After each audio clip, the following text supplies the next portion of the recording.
Hi పిల్లలు, ఏం చేస్తున్నారు? మరి నిన్నటి కథ నేను మీకు నిన్న కథ వినిపించలేదు కదా. మీకు ఈరోజు మీకు అంతరమంతర మేనమామ అనే కథతో మీకు వినిపించాలని మీ ముందుకు వచ్చాను. మరి ఈ కథ ఎలా ఉందో చెప్పి ఆనందిస్తారు కదూ ఈ కథ విని. మరి అంతర్మంతర మేనమామ అంటే ఏంటో మీకు తెలియాలి కదా. అంటే అంతర్మంతర మేనమామ అంటే ఏంటంటే ఎక్కడో దూరపు బంధం అన్నమాట, దూరపు చుట్టం. అంటే సొంత మేనమామ కాదు, ఎక్కడో దూరపు బంధువుని అంతర్మంతర మేనమామ అంటారనమాట. అంచేత కథ పేరు అంతర్మంతర మేనమామ. మరి కథలోకి వద్దామా?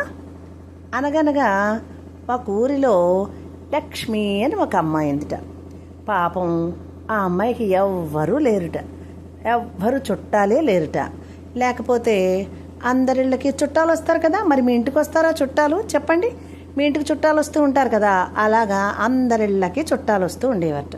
పాపం ఈ పిల్లకి ఎవరూ లేరు కదా, చుట్టాలే వచ్చేవారు కట్ట. అప్పుడు ఆ అమ్మాయి ఎందుట ఒకసారి పీదరుగు మీద అందరూ కూర్చున్నట్టు. మా ఇంటికి చుట్టాలు వస్తారంటే మా ఇంటికి చుట్టాలు వస్తారని అందరూ ఆ అమ్మాయితో వయసు వాళ్ళు ఉంటారు కదా, వాళ్ళందరూ అలా చెప్తున్నట్టు. అప్పుడు ఆ అమ్మాయికి బాధ అనిపించి, అయ్యో నాకు ఏ అంతర్మంతర మేనమావేనా లేడు, లేకపోతే మా ఇంటికి కూడా వచ్చును కదా అందుట. ఆ దారిన ఆ మాట అనేటప్పుడు ఒక దొంగ అటుపక్కగా వెళుతున్నట్టు. వాడు ఈ మాట విన్నాడు. విని ఆ మరుసటి రోజున ఏం చేసేట, వచ్చి ఈ అమ్మాయి తలుపు కొట్టాడు. కొడితే పాపం అమ్మాయి తలుపు తీసి, ఎవరు మీరు అందుట. అయ్యో ఎవరో నేను తెలియదా నీకు, నేను నీకు అంతర్మంతర మేనమావని అవుతాను. అయ్యో పాప నీకు ఎవరు లేరు కదా అని మా ఇంటికి తీసుకెళ్దామని వచ్చాను. మా అమ్మ నీకు అమ్మమ్మ అవుతుంది కదా, తీసుకురమ్మని చెప్పింది. అయ్యో నా మనవరాన్ని తీసుకురారా అంటోంది, అందుకని వచ్చాను నేను, నేను తీసుకెళ్తాను అన్నట్టు. అప్పటి వరకు పాపం చుట్టాలు ఎవ్వరు లేరని ఏడుస్తుంది కదా ఈ అమ్మాయి, బాధపడుతుంది కదా. అందుకని వాడు వెనకాలే వెళ్ళింది. వెళితే వాడు అలా తిన్నగా అలా నడిపించి తీసుకెళ్ళి వాడింటికి తీసుకెళ్ళాట. వాళ్ళ అమ్మకి కళ్ళు కనిపించవు అనమాట, గుడ్డిదనమాట పాపం. కళ్ళు కనిపించకపోతే ఆ ఇంటి నిండా చిన్న చిత్తగా ఏవేవో సామాన్లు కనిపిస్తున్నాయి. ఆ అమ్మాయికి అనుమానం వచ్చింది లక్ష్మికి, ఏంటి ఇలా ఇన్ని సామాన్లు ఇలా ఉన్నాయేంటి, బిందులు గిన్నెలు ఏవేవో కనిపిస్తున్నాయి. అప్పుడు వెళ్ళి, అమ్మా నేను నీకు కోడల్ని తీసుకొచ్చానే, ఒక అమ్మాయిని తీసుకొచ్చాను, నేను ఆ అమ్మాయిని పెళ్లి చేసుకుంటాను, అంచేతేమో నువ్వు ఇగో దీని చేతిని ఇలా పట్టుకుని నువ్వు కూర్చో, ఇది ఎక్కడికైనా వెళ్ళిపోతుంది, లేకపోతేను దీని చేయి పట్టుకుని కూర్చో నువ్వు, నేను బయటికి వెళ్ళి పెళ్లి సామాన్లన్నీ తెచ్చుకుని వచ్చి నేను పెళ్లి చేసుకుంటానమ్మా అని చెప్పాడు. అనేటప్పటికి పాపం ముసలమ్మ కళ్ళు కనిపించవు కదా. ఆవిడందిట, అదేమిట్రా వస్తువులన్నీ దొంగిలించి పట్టుకురావడమే కాకుండా అమ్మాయిని కూడా దొంగతనం చేసి తీసుకొచ్చేవుట్రా అందుట. అనేసరికి, అమ్మో వీడు నా మేనమావ ఏం కాదు, వీడైతే దొంగ అనమాట, అమ్మ బాబాయ్ వీడి వల్ల పడిపోయింది, నేను వీడి దగ్గర నుంచి ఎలాగైనా తప్పించుకుని ఇంటికి వెళ్ళిపోవాలి, వాడు వచ్చే లోపున ఎలాగైనా ఇంటికి వెళ్ళిపోవాలనుకుంది. కానీ మరి ముసలమ్మ పట్టుకున్నది కదా చెయ్య. అప్పుడు ఈ లక్ష్మికి ఒక ఆలోచన వచ్చింది. వచ్చాముందో తెలుసా, అమ్మమ్మ ఒక్కసారి చెయ్యి వదలవా, చెయ్యి వదిలితే నీకు నేను ఒక వస్తువు కళ్ళజోడు తెచ్చాను నేను నీకు, ఆ కళ్ళజోడు పెడితే నేను ఎలా ఉన్నానో నీకు కనిపిస్తుంది, అప్పుడు నన్ను చూద్దిగానే నేను అంత అందంగా ఉన్నానో, ఒక్కసారి నేను చెయ్యి వదులు, అప్పుడు నీకు కళ్ళజోడు పెట్టి చూపిస్తాను అని అంటే, అయ్యో అలాగా అయితే సరేనమ్మా అని చెప్పి ఆవిడ ఏం చేసింది, ఆ ముసలమ్మ చెయ్యి వదిలేసింది.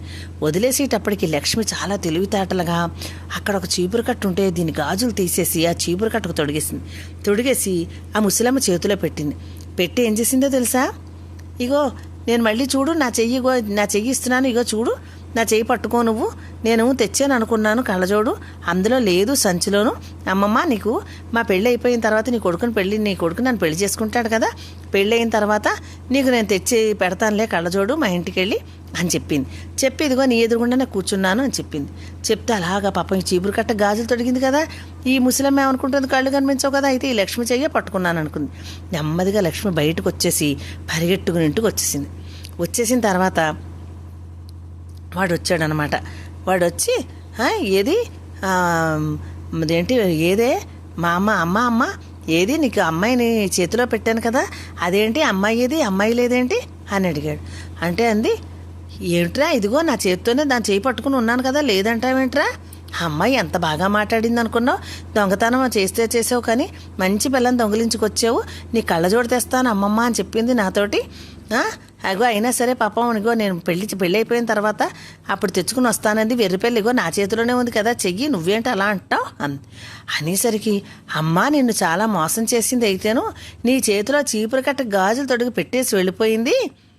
అంతేగాని నిజంగా లక్ష్మి ఇప్పుడు నీ దగ్గర ఉందనుకుంటున్నావా? నీకు ఆ మాత్రం తెలియద్దా అని చెప్పి కొడుకు తిట్టేటప్పటికి అప్పుడు అయ్యో అయితే వదిలేశానమాట అనుకుందిట. వీడయ్యో నా పాచిక పారలేదు, ఇలా దొరికినట్టే దొరికి వెళ్ళిపోయింది, చక్కగా అంతర్మంతరం మేనమావనని చెప్పాను అని వీడు అనుకున్నాడు.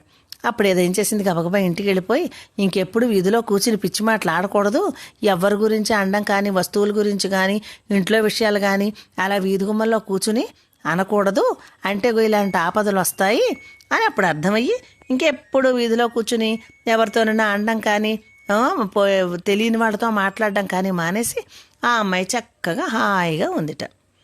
కథ ఎలా ఉంది మరి? అంతర్మంతరమే అనమావు కదా, కథ బాగుందా? మళ్ళీ మీకు రేపు మళ్ళీ ఇంకొక మంచి కథ చెప్తాను. ఈ మాట చాలా మంచి కథ చెప్తాను, ఇంకా మంచి కథ చెప్తాను, సరేనా? మరి వేసవి సెలవులు కదా, మీకోసమే నేను రోజు చెప్పాలని అనుకుంటున్నాను. కాబట్టి మీరు రోజు నా కథని విని కథ ఎలా ఉందో చక్కగా కామెంట్ పెట్టి లైక్ కొట్టి మరి నా ఛానల్ని సబ్స్క్రైబ్ చేసుకుని రోజు నేను చెప్పే కథల కోసం మీరు ఎదురు చూస్తూ ఉంటారు కదా. ఓకేనా పిల్లలు? టాటా బై బై పిల్లలు.